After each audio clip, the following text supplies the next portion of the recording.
భరద్వాజ గారు, సౌందర్య సౌందర్య గారి జయంతి. అవును. మనం మాట్లాడాలి, ఆమె గురించి మాట్లాడాలంటే సావిత్రి గారు తర్వాత సౌందర్య అనే రేంజ్లో మాట్లాడుతుంటారు. అవును. అంటే performance oriented characters, homely characters ఎక్కువ చేయటం వలన ఇమేజ్ వచ్చేసింది తనకి.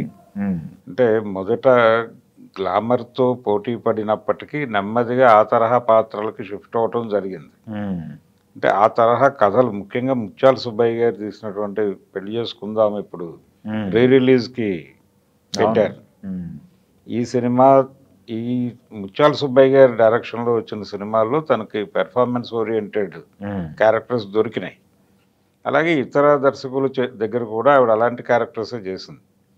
ఈవెన్ కమర్షియల్ సినిమా చేసినప్పటికీ ఇప్పుడు చిరంజీవి గారితో తను 2 సినిమాలు పైన చేసింది. అన్నయ్య సినిమాలో తన క్యారెక్టర్ ప్రత్యేకంగానే ఉంటుంది.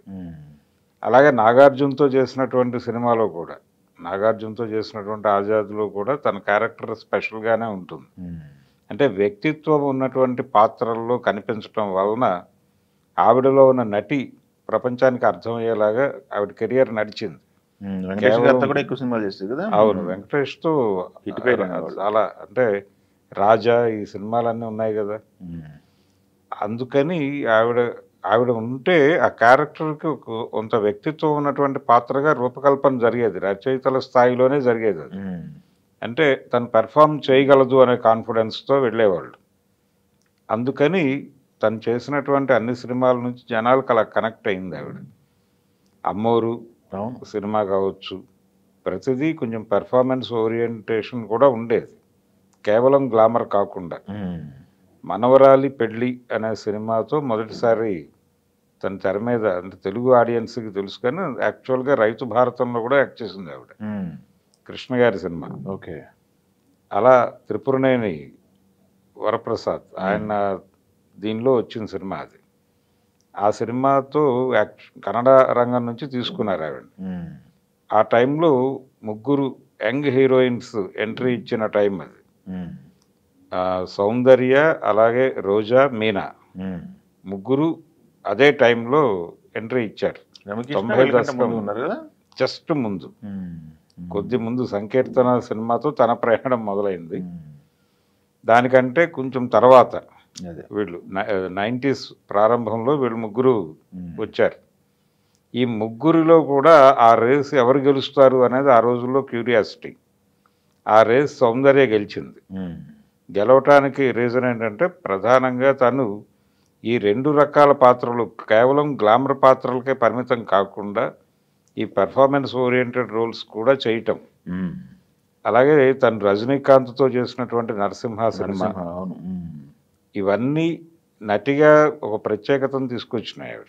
తెర మీద ఆడియన్స్కి అప్పీలింగ్గా ఉండేది.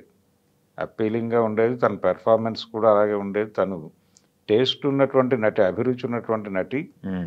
ఆవిడ కన్నడలో ఒక అవార్డు సినిమా ప్రొడ్యూస్ చేశారు, ద్వీప అనే పేరుతో.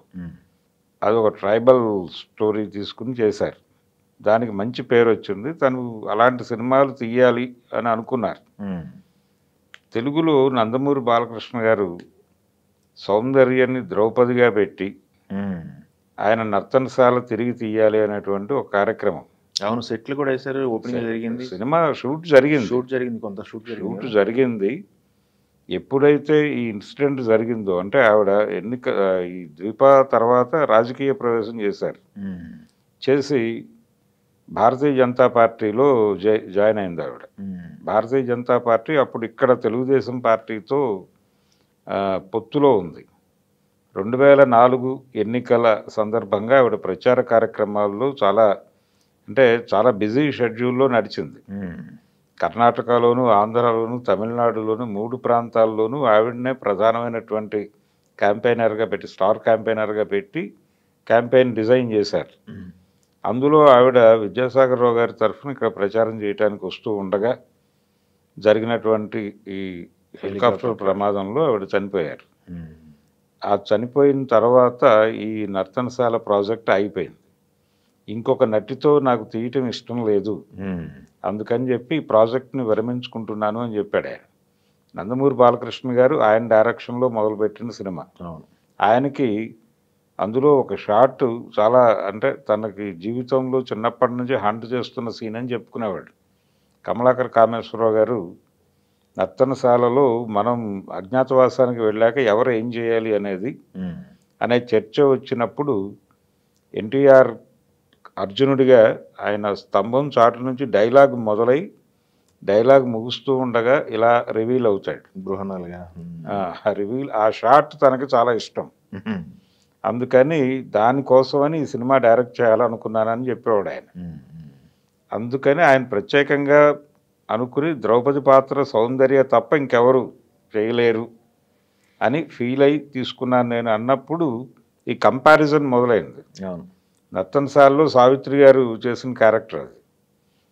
సో సావిత్రి గారి తర్వాత అనేటువంటి ఒక ముద్ర పడిపోయింది. ఆవిడ మహానటి, దాదాపు ఆ స్థాయి నటిగా ఈవిడికి ఒక స్థానం దక్కింది తెలుగు ప్రేక్షకుల హృదయాల్లో. కానీ చిన్న ఏజ్ కదా చనిపోయేటానికి. అవును, పెద్ద ఏజ్ ఏముందండి, 31 సంవత్సరాలు. అప్పుడే మ్యారేజ్ అయింది. నెమ్మదిగా ఆవిడ లైఫ్లో సెటిల్ అయ్యి పొలిటికల్ ఏరియాలో కూడా తన ప్రజెన్స్ ఉంటూ ప్రొడ్యూసర్గా మంచి సినిమాలు తీయాలి అంటే కన్నడలో ఒక నేపథ్యం ఉంది ఆవిడకి. వాళ్ళ ఫాదర్కి కూడా సినిమా ఇండస్ట్రీతో లింకులు ఉన్నాయి. ఈ గిరీష్ కాసరవెల్లి వీళ్ళతో సంబంధాలు ఉన్నాయి. అందుకని అవార్డు ఓరియంటెడ్ సినిమా అని కాదు కానీ కొంత ప్యారలల్ సినిమా మీద మోజు ఉంది తనకి.